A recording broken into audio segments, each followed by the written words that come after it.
Привет. Привет. Я думал, ты не придешь. Да я, честно говоря, тоже, даже уверен был. Танцевать пойдешь? Наверное, пока нет. Я отсижусь, посмотрю. Здорово, Колян. Привет. Вы-то что тут забыли, а?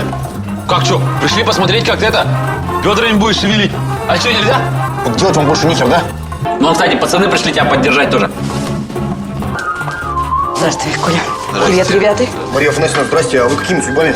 Пришла тебя поддержать. Где-то красотуля, в которую ты влюблен. Ты что сразу влюблен-то? Так просто Ты нравится и не все. выпендривайся. Показывай, показывай. Секундная. Я не поняла, а почему ты с ней не танцуешь? Ты не очкуй. А ты не ржи.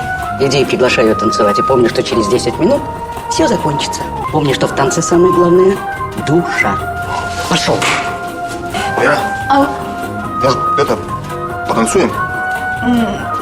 ну давай. Сейчас посадобль будет. Имеешь? Конечно. Ну, пошли.